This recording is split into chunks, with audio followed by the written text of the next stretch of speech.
है AGT live 24/7। आप सब देख रहे हैं AGT live 24/7।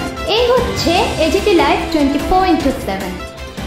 This is AGT live 24/7। অনেক অনেক শুভেচ্ছা।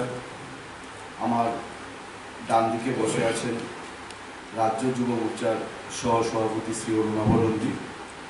এখনই মাত্র আপনারা কিছু আলোচনা শুনলেন আমাদের যুব মোর্চা সম্পর্কিত বিগত দিনের কর্মকাণ্ড নিয়ে। আমাদের রাজ্য যুব মোর্চার মুখপাত্র শ্রী অমলান মুখার্জির মুখ থেকে আমরা যুব মোর্চা প্রতিনিয়ত এই রাজ্যের বুকে আমরা বিভিন্ন সময় মানুষের পাশে, আর্তদের পাশে, অসহায়ের পাশে, গরিব দুস্থদের পাশে আমরা দাঁড়িয়েছি এবং সময় সময় আমরা তাদের থেকে সমর্থন পেয়েছি।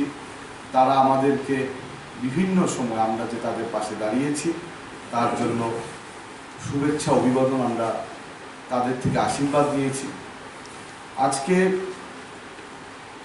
আপনাদের এখানে ডাকার মূল উদ্দেশ্য যে আমরা একটা বিশেষ কর্মসূচি রাজ্যভিত্তিক, যেটা সাবরুম মৈত্রী সেতু থেকে শুরু করে আমাদের রাজ্যের অপর প্রান্ত চুরাইবাড়ি পর্যন্ত সমাপ্তি হয়ে আমাদের উত্তর ত্রিপুরা জেলার ধর্মনগরে এসে সেটা পরিসমাপ্তি হবে।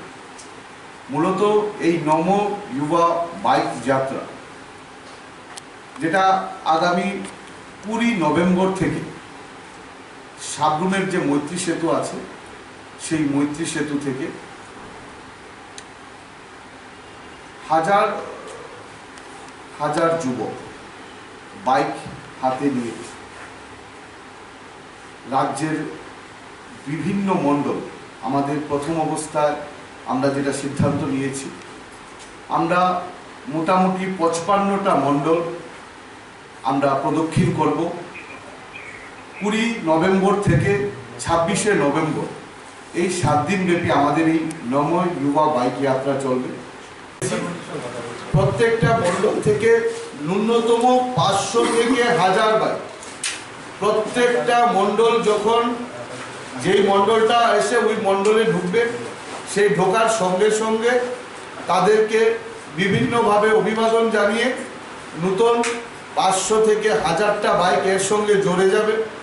তো প্রত্যেকটা মণ্ডলে 500 থেকে 1000টা বাইক হবার সম্ভাবনা রয়েছে।